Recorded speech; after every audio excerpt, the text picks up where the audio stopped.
नमस्कार दोस्तों, आप देख रहे हैं नमो भारत न्यूज। मैं हूं दिल शुक्ला। दोस्तों, पश्चिम बंगाल में भी अब जल्द ही भगवा लहराने वाला है। नहीं, मैं कोई मजाक या फिर कटाक्ष नहीं कर रहा हूं। आपने बिल्कुल सही सुना कि पश्चिम बंगाल में भी अब भगवा लहराने वाला है। लेकिन अब आप ये सोच रहे होंगे कि आखिर यह संभव कैसे है, क्योंकि भाजपा तो पश्चिम बंगाल के चुनाव तो हार गई थी और मौजूदा समय में ममता बनर्जी की वहां पर सरकार है। तो ऐसी स्थिति में वहां पर भगवा कैसे लहरा सकता है? तो दोस्तों, ऐसा कोई सवाल नहीं है जिसका जवाब बीजेपी के दो दिग्गज चेहरे प्रधानमंत्री मोदी और बीजेपी के चाणक्य अमित शाह के पास ना हो। और अब इन दोनों ने मिलकर एक ऐसा खेल तैयार कर लिया जिसके बाद अब ममता बनर्जी का समय आ चुका है कि वो पश्चिम बंगाल की राजनीति को टाटा बाय बाय कर दे।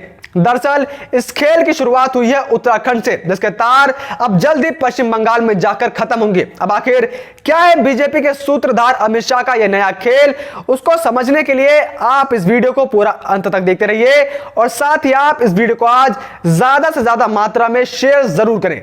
दोस्तों, आखिर पश्चिम बंगाल के अंदर अमित शाह कौन सी पिक्चर डायरेक्ट करने जा रहे हैं, उसको जानने के लिए सबसे पहले आप उस पिक्चर का थोड़ा ट्रेलर देख लीजिए। दरअसल शाह के नए खेल से पहले ही ममता की मुश्किलें बंगाल में बढ़ चुकी हैं। अभी बीते दिनों ही कलकत्ता हाई कोर्ट ने पश्चिम बंगाल में चुनाव परिणाम आने के बाद भड़की हिंसा में सभी मामलों में एफआईआर दर्ज कराने के साथ साथ बीजेपी कार्यकर्ता अभिजीत सरकार की फिर से पोस्टमार्टम कराने की बात कही थी। इसके साथ ही अब ममता बनर्जी पर कोर्ट ने 5 लाख रुपए का जुर्माना भी लगा दिया है। और यहीं से शुरू होती है अमित शाह की डायरेक्ट की हुई पिक्चर जिसका नाम है अब की बार बंगाल के अंदर भी भगवा सरकार।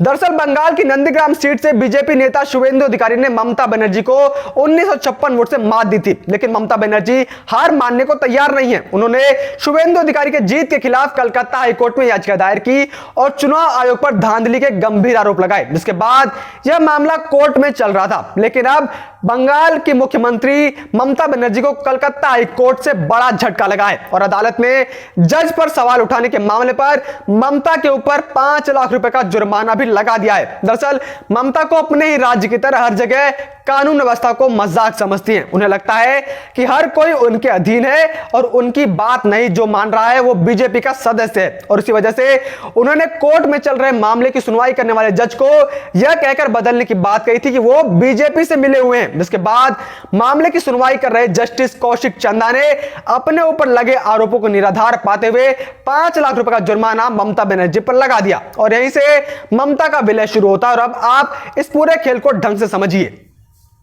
दोस्तों, भले ही ममता ने 213 सीटों का शानदार जीत पश्चिम बंगाल के चुनाव में दर्ज की, लेकिन इस शानदार जीत के बावजूद तृणमूल कांग्रेस की शीर्ष ममता बनर्जी अपनी ही सीट बचा नहीं सकी और नंदीग्राम में भाजपा के उम्मीदवार शुवेंदु अधिकारी से मामूली वोटों से हार गई। लेकिन विधानसभा चुनाव परिणामों में यह मामूली भी मायने रखता है, क्योंकि दस्तावेज यही कहते हैं कि ममता बनर्जी अपनी सीट हार गई और विधानसभा में अपनी जगह न बना पाने वाला प्रत्याशी अगर मंत्री बन जाए तो अनुच्छेद 164 के अनुसार उसे 6 महीने के भीतर विधानमंडल का सदस्य बनना होता है। यदि इस अवधि की समाप्ति तक ये वह विधानसभा व विधान परिषद का सदस्य नहीं हो पाता तो बतौर मंत्री उसका कार्यकाल समाप्त हो जाता है। ऐसी परिस्थितियां अब तक 3 जगह देखने को मिल चुकी हैं, एक पश्चिम बंगाल, एक उत्तराखंड और एक महाराष्ट्र। हालांकि महाराष्ट्र में तो प्रधानमंत्री मोदी ने उद्धव की नैया को किराने लगा दिया था, लेकिन उत्तराखंड में ऐसा नहीं हो पाया और तीरथ सिंह रावत को अपने मुख्यमंत्री पद से इस्तीफा देना पड़ा। उसके बाद अब बचता है पश्चिम बंगाल और यहीं पर आपको अब अमित शाह का उत्तराखंड का खेला समझना चाहिए, क्योंकि उत्तराखंड में भी अब ऐसी परिस्थितियां हैं जैसे ममता बनर्जी के सामने मौजूद हैं। दरअसल उत्तराखंड के पूर्व मुख्यमंत्री तीरथ सिंह रावत ने हाल ही में अपने मुख्यमंत्री पद से इस्तीफा दे दिया, लेकिन तीरथ सिंह रावत के इस्तीफे ने ममता बनर्जी के सामने आने वाली भविष्य की चुनौतियों की तरफ इशारा कर दिया है। तीरथ सिंह रावत ने 10 मार्च 2021 को मुख्यमंत्री पद की शपथ ली थी। नियमों के तहत 10 सितंबर से पहले उनके लिए विधायक बनना जरूरी था और इसे ही तीरथ सिंह रावत के इस्तीफे के मूल कारण के तौर पर पेश भी किया जा रहा है। लेकिन बात सिर्फ इतनी सी नहीं लगती है। दरअसल आने वाले दिनों में वैसा ही चैलेंज पश्चिम बंगाल की मुख्यमंत्री ममता बनर्जी के सामने आना तय है और ऐसा ही ठीक संभावनाएं पश्चिम बंगाल में इस समय हो भी रखी हैं, जहां पर 4 मई को पश्चिम बंगाल के मुख्यमंत्री पद की शपथ लेने वाली ममता बनर्जी को भी उसी हिसाब से 4 नवंबर से पहले तक ममता बनर्जी को विधानसभा पहुंचना ही होगा। नंदीग्राम विधानसभा सीट पर बीजेपी उम्मीदवार शुवेंदु अधिकारी से हार जाने के बाद ममता बनर्जी ने भवानीपुर की अपनी सीट खाली तो करवा ली है, लेकिन निश्चित समय सीमा के भीतर चुनाव आयोग उपचुनाव कराए यह संभव नहीं दिख रहा है, क्योंकि दरअसल पश्चिम बंगाल चुनाव को लेकर बार बार कटघरे में खड़ा किए जाने के बाद चुनाव आयोग ने स्थिति में सुधार होने तक हर तरह के चुनाव कराए जाने की प्रक्रिया को होल्ड पर डाल दिया है। इसका अगर आपको सीधे शब्दों में मतलब समझाऊं तो अगर पश्चिम बंगाल में उपचुनाव नहीं होते हैं तो नवंबर में ममता बनर्जी को अपने मुख्यमंत्री पद से इस्तीफा देना पड़ेगा। यानी कि जो चाल ममता ने भाजपा के लिए बुनी थी अब वो उसके अंदर खुद ही फंसती हुई नजर आ रही है, और ऐसे में अब तो मानकर चलना होगा कि पश्चिम बंगाल में ममता बनर्जी के सामने भी ऐसी ही मुश्किल आने वाली है। लेकिन क्या ममता बनर्जी के मामले में तीरथ सिंह रावत का भी कोई कनेक्शन हो सकता है? दोस्तों, राजनीति में कुछ भी हो सकता है, तो ऐसा क्यों नहीं? ऐसे में ममता के पास एक ही विकल्प बचेगा कि वो प्रधानमंत्री मोदी को फोन करके इस मामले में दखल देने को कहें, जैसा उद्धव ठाकरे ने कहा था। तो क्या ममता बनर्जी भी प्रधानमंत्री मोदी को इसके लिए फोन करने करेंगी? और क्या ममता बनर्जी के फोन करने पर भी प्रधानमंत्री मोदी का रिस्पॉन्स उद्धव ठाकरे के केस जैसा ही रहेगा?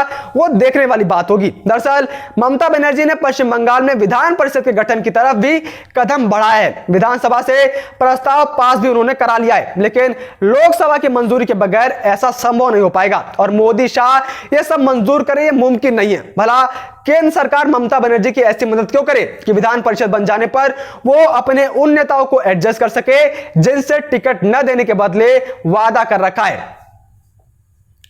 सवाल यह उठता कि क्या ममता बनर्जी को मुसीबत में डालने के लिए बीजेपी नेतृत्व ने तीरथ सिंह रावत की कुर्बानी देने का फैसला लिया होगा? बिल्कुल ऐसा ही तो नहीं लगता, लेकिन यह जरूर है कि ममता बनर्जी की तरफ से उपचुनाव की रिक्वेस्ट मिलने पर यह केस रेडीमेड जवाब निश्चित तौर पर हो सकता है। ममता बनर्जी के फोन करने पर प्रधानमंत्री मोदी अब तो बड़े आराम से यह कह सकते हैं कि बीजेपी जब अपने मुख्यमंत्री को संवैधानिक नियमों के चलते कुर्बान कर सकती है तो दूसरों के लिए ऐसी उम्मीद करनी ही नहीं चाहिए। वैसे बीजेपी चाहती तो तीरथ सिंह रावत को चुनाव तक मुख्यमंत्री बनाए रखने का रास्ता खोजा जा सकता था, लेकिन जानकारों की माने तो ममता को बंगाल में पटकनी देने और पश्चिम बंगाल में भी भगवा लहराने के लिए बीजेपी ने तीरथ सिंह रावत को उत्तराखंड में कुर्बानी दी है। और अक्सर कहा जाता है कि कुछ पाने के लिए कुछ खोना भी पड़ता है। अब देखना यह होगा कि बीजेपी का यह दाव कहां तक सफल रहता है। बाकी आपकी इस बारे में क्या राय है आप कमेंट सेक्शन में जरूर बताएं। बाकी अगर आपको ये वीडियो पसंद आई हो तो इसे लाइक करना ना भूलें